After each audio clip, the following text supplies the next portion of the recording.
السلام علیکم۔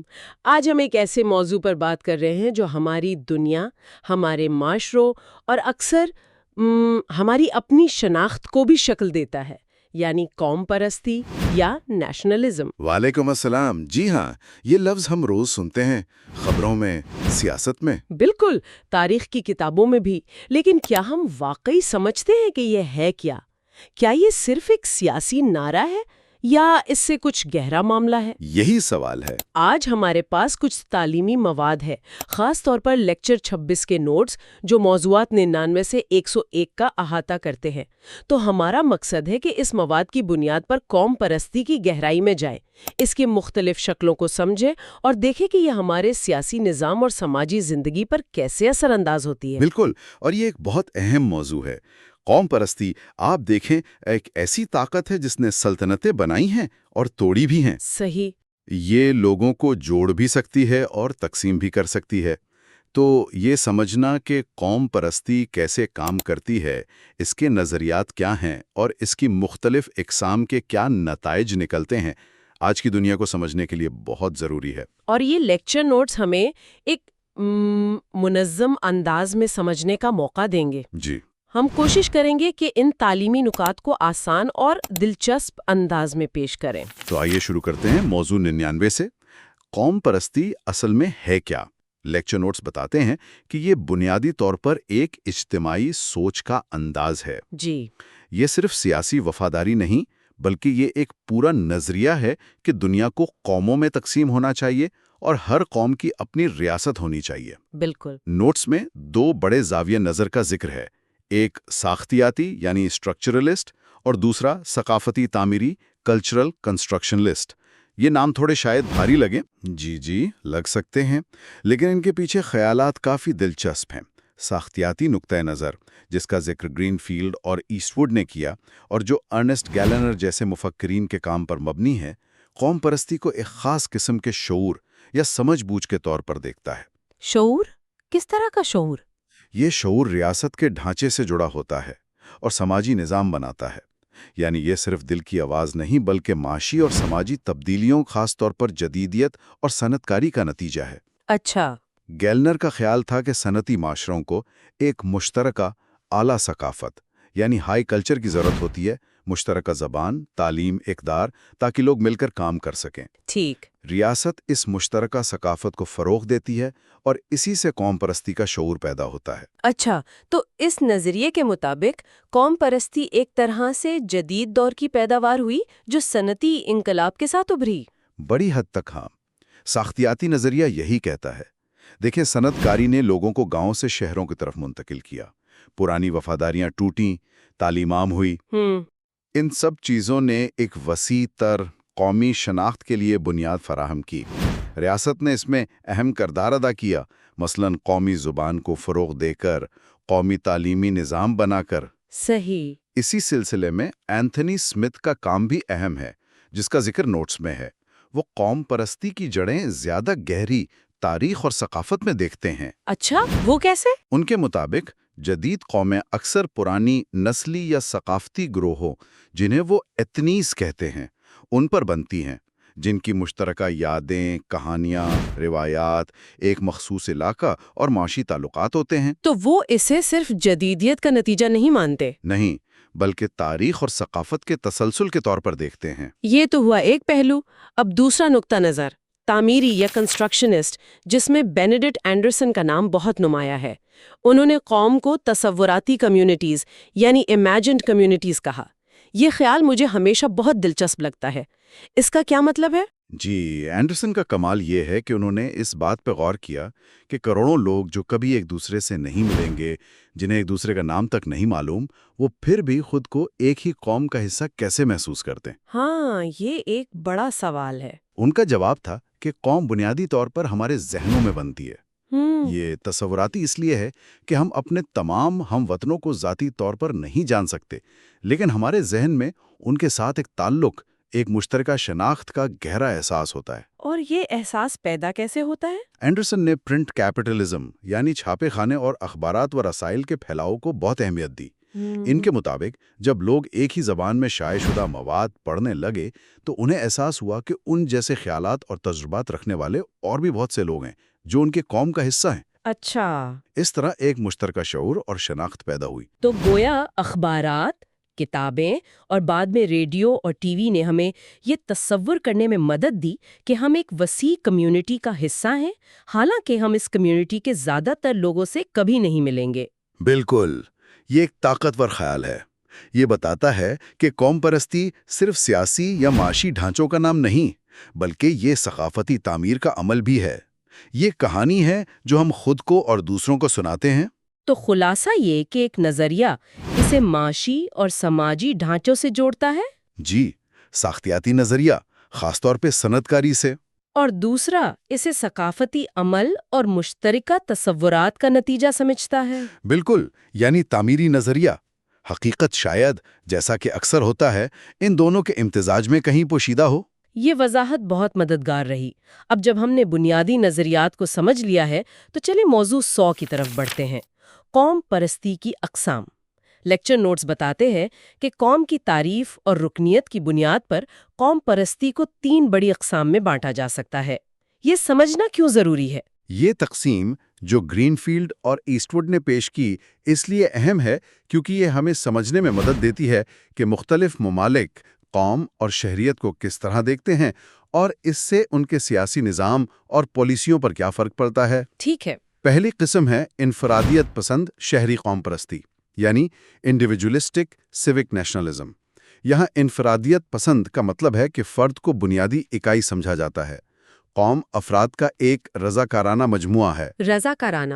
جی، جو مشترکہ قوانین اور سیاسی اقدار کی بنیاد پر اکٹھے ہوتے ہیں۔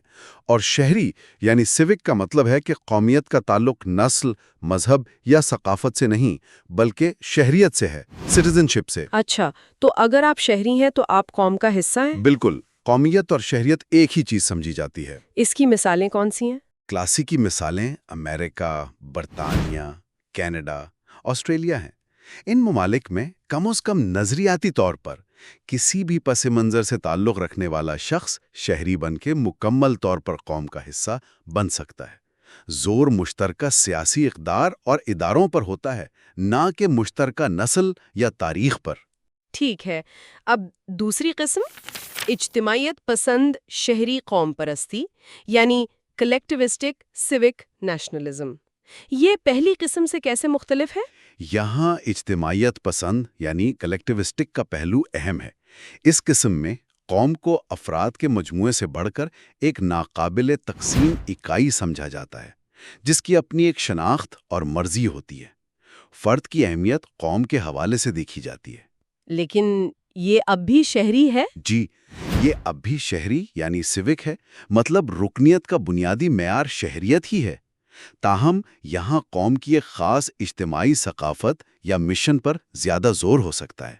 لیکچر نوٹس فرانس اور اسرائیل کو اس کی مثالوں کے طور پر پیش کرتے ہیں۔ اچھا۔ نوٹس یہ بھی بتاتے ہیں کہ یہ قسم نسبتاً کم پائی جاتی ہے۔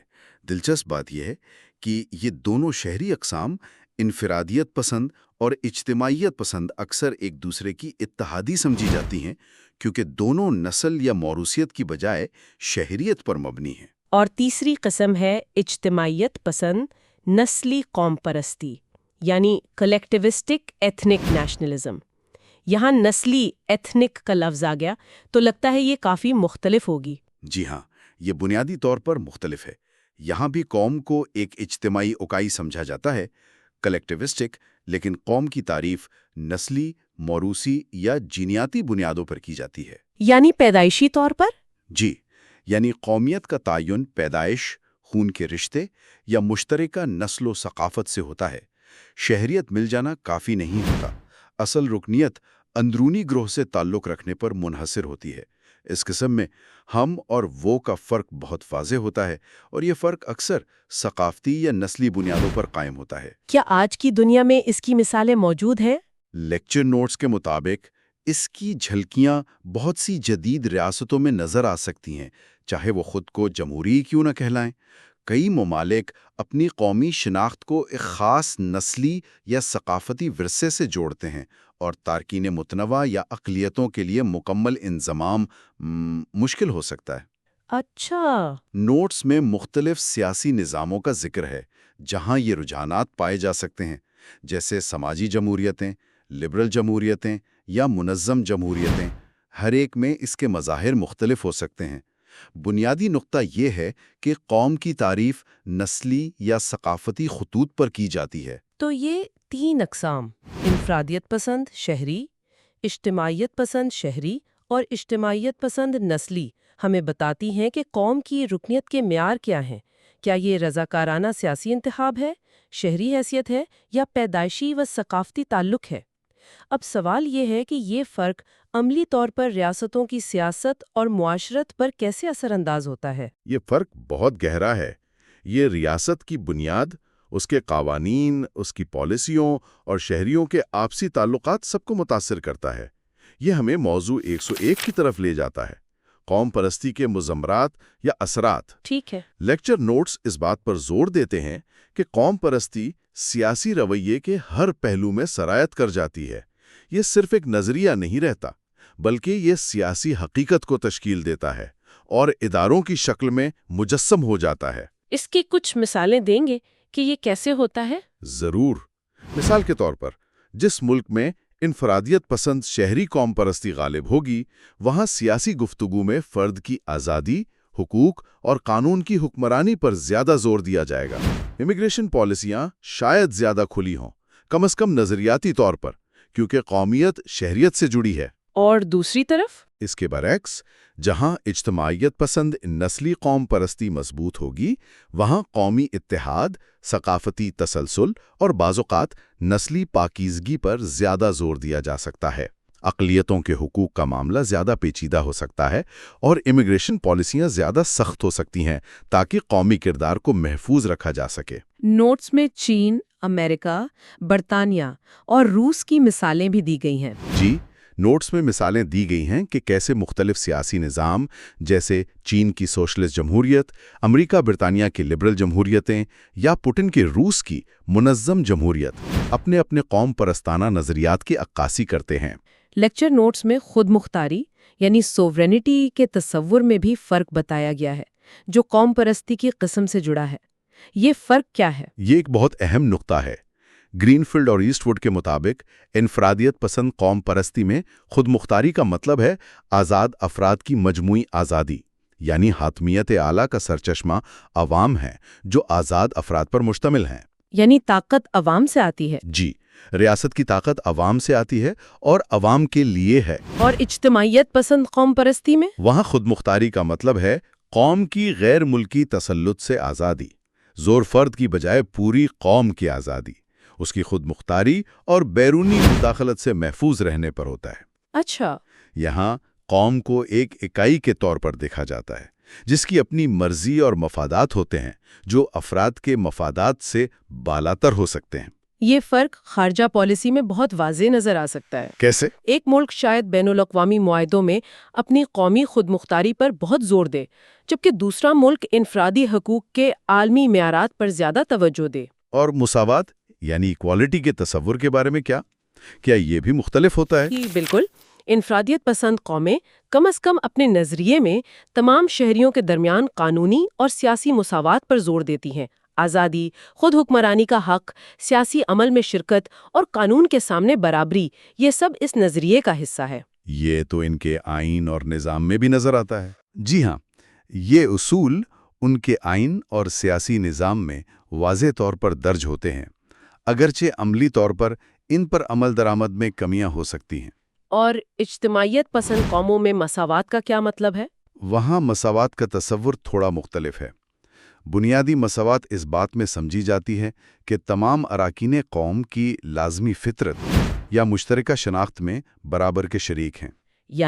یعنی نسلی قوم پرستی میں سبھی نسل کا حصہ ہونے میں برابر ہیں، شہری قوم پرستی میں سبھی قوم کا حصہ ہونے میں برابر ہیں۔ ٹھیک ہے۔ لیکن اس بنیادی برابری کے علاوہ دیگر معاملات میں عدم مساوات کو جائز سمجھا جا سکتا ہے۔ اگر وہ قوم کے اجتماعی مفاد یا اس کے مخصوص اصولوں کے مطابق ہو۔ مثلاً مثال کے طور پر سیاسی شرکت کے مواقع سب کے لیے یکساں نہ ہوں، یا سماجی حیثیت میں فرق کو قبول کیا جائے اگر یہ قوم کے لیے بہتر سمجھا جاتا ہے۔ تو اس کا مطلب یہ ہوا کہ قوم پرستی کی یہ قسمیں صرف نظریاتی باتیں نہیں ہیں، بلکہ یہ براہ راست حکومت کی شکل کا تعین کرتی ہیں۔ بالکل، لیکچر نوٹس کا نتیجہ یہی ہے کہ قوم پرستی کی یہ درجہ بندی بنیادی طور پر حکومت کے دو وسیع نمونے یا ورژن بناتی ہے: جمہوری یعنی ڈیموکریٹک اور آمرانہ یعنی اتھارٹیرین۔ اچھا، انفرادیت پسند شہری قوم پرستی عام طور پر جمہوری حکومتوں سے منسلک ہوتی ہے، جہاں طاقت عوام یعنی افراد میں ہوتی ہے۔ اور اجتماعیت پسند؟ اجتماعیت پسند قوم پرستی جمہوری بھی ہو سکتی ہے، جیسے فرانس کی مثال دی گئی، لیکن اس میں آمرانہ رجحانات پیدا ہونے کا خطرہ زیادہ ہوتا ہے، خاص طور پر اگر وہ نسلی ایتھنک قسم کی ہو۔ کیوں؟ کیونکہ وہاں فرد پر گروہ کو فوقیت دی جاتی ہے اور اختلاف رائے کو قومی اتحاد کے لیے خطرہ سمجھا جا سکتا ہے۔ یہ بہت گہرائی والی بات ہے۔ اس کا مطلب ہے کہ کسی ملک کے سیاسی نظام کو سمجھنے کے لیے صرف یہ دیکھنا کافی نہیں کہ وہاں انتخابات ہوتے ہیں یا نہیں۔ بالکل نہیں۔ بلکہ یہ سمجھنا بھی ضروری ہے کہ وہاں قوم پرستی کا کون سا نظریہ غالب ہے اور وہ قوم اور فرد کے تعلق کو کیسے دیکھتا ہے۔ آپ نے بالکل صحیح نقطہ اٹھایا۔ دنیا بھر میں جو ہمیں جمہوریت اور آمریت کی مختلف شکلیں نظر آتی ہیں، لبرل جمہوریت، سماجی جمہوریت، عوامی جمہوریت، منظم آمریت وغیرہ، ان سب کی جڑیں کہیں نہ کہیں اس ملک کے غالب قوم پرستانہ نظریے اور اس کی تاریخی اور ثقافتی پس منظر میں پیوست ہوتی ہیں۔ قوم پرستی وہ چشمہ ہے جس سے لوگ اپنی سیاسی حقیقت کو دیکھتے اور سمجھتے ہیں۔ ٹھیک ہے، تو آج کی اس تفصیلی گفتگو کا خلاصہ کرتے ہیں۔ ہم نے قوم پرستی کی تعریف سے بات شروع کی، دیکھا کہ یہ صرف سیاسی وفاداری نہیں بلکہ ایک مکمل نظریہ اور شعور کی شکل ہے۔ جی، ہم نے دو اہم نظریاتی زاویوں، ساختیاتی جو اسے صنعت کاری اور سماجی ڈھانچوں سے جوڑتا ہے، اور تعمیری جو اسے تصوراتی کمیونٹیز اور ثقافتی عمل کا نتیجہ سمجھتا ہے۔ بالکل۔ پھر ہم نے قوم پرستی کی تین اہم اقسام کو تفصیل سے دیکھا: انفرادیت پسند شہری، فرد اور شہریت پر مبنی، اجتماعیت پسند شہری، اجتماعی قوم اور شہریت پر مبنی، اور اجتماعیت پسند نسلی، جو اجتماعی قوم اور نسل یا ثقافت پر مبنی ہے۔ آخر میں ہم نے یہ سمجھا کہ یہ اقسام کس طرح خود مختاری اور مساوات جیسے بنیادی تصورات کو متاثر کرتی ہیں اور کس طرح یہ جمہوری اور آمرانہ طرز حکومت کی بنیاد فراہم کرتی ہیں۔ جی ہاں، یہ اہم نکات تھے، اور اس ساری بحث کی روشنی میں ایک سوال جو ذہن میں آتا ہے اور جس پر سامعین شاید مزید غور کرنا چاہیں گے، وہ فراہم کردہ مواد کی بنیاد پر یہ ہے۔ ہم نے دیکھا کہ انفرادیت پسند قوم پرستی افراد کی آزادی پر زور دیتی ہے اور اجتماعیت پسند قوم پرستی قوم کی آزادی پر۔ آج کل دنیا میں جو تنازعات یا سیاسی بحثیں چل رہی ہیں، چاہے وہ ممالک کے اندر ہوں یا ان کے درمیان، کیا ہم ان میں ان دو مختلف قسم کی آزادیوں کے درمیان کشمکش کی جھلک دیکھ سکتے ہیں؟